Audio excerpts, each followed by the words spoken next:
They are less than 1% of the Middle East, yet today, the fate of the entire region may rest on their survival.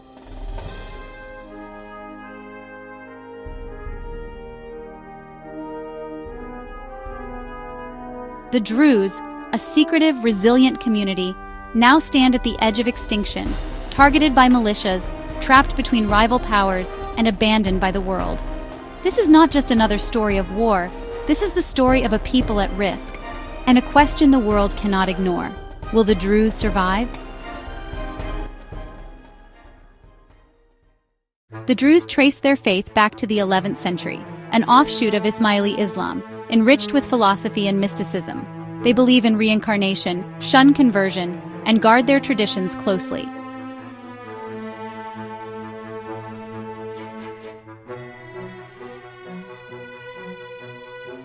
Globally, the Druze number barely over 1 million, with half living in Syria.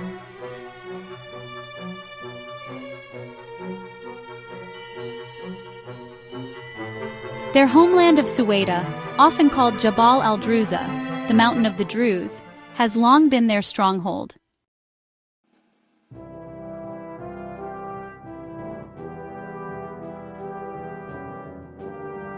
Throughout history, the Druze have survived waves of persecution, from Ottoman rulers to extremist groups.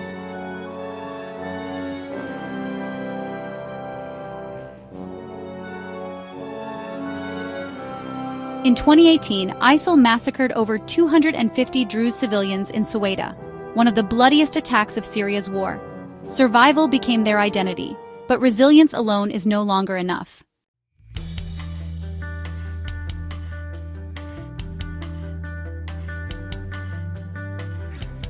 In 2025, violence returned with fury. It began in Jaramana, a Druze enclave near Damascus, where clashes erupted between Druze groups and government forces.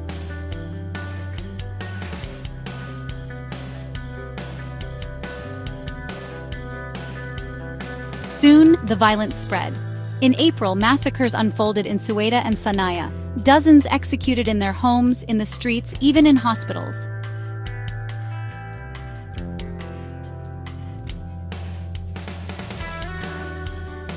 Security footage revealed men in military uniforms killing patients in their beds.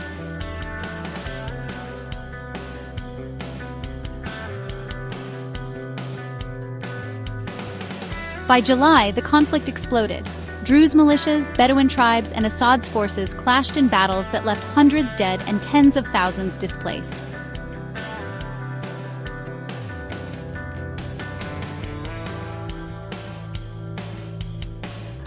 Food, medicine, and fuel were deliberately blocked, strangling the community.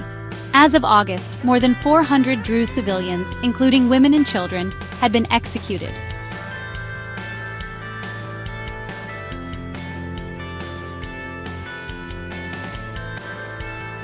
Entire villages emptied overnight. The mountain of the Druze, once a sanctuary, had become a killing field.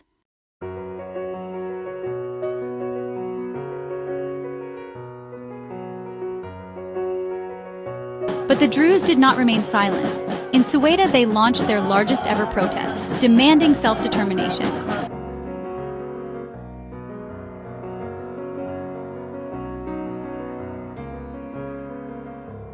For the first time, the world saw the Druze not just as victims, but as a people asserting their right to exist.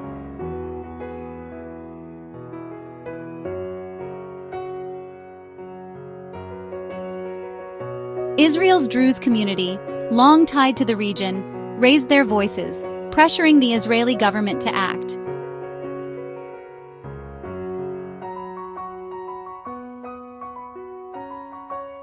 Israel opened aid corridors, conducted airstrikes on Syrian targets, and pledged protection for Druze across the border. Meanwhile, the US and Jordan pressed for a truce. A ceasefire was declared, fragile, uncertain, and already at risk.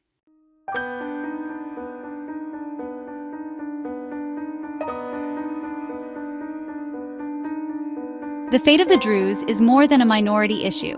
It is a test of whether Syria's so-called transition can protect its most vulnerable communities.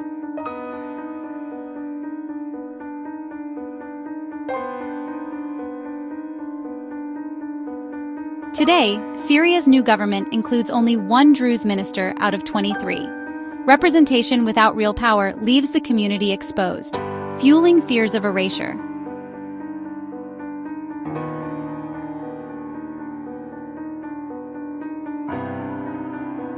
If the Druze vanish from their homeland, it will not only mark the death of a people's identity, it will mark the death of Syria's mosaic, a land once known for its diversity, now consumed by sectarian fire.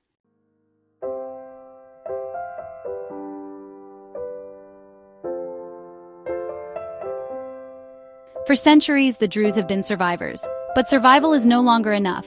They need recognition, protection, and a voice in their future.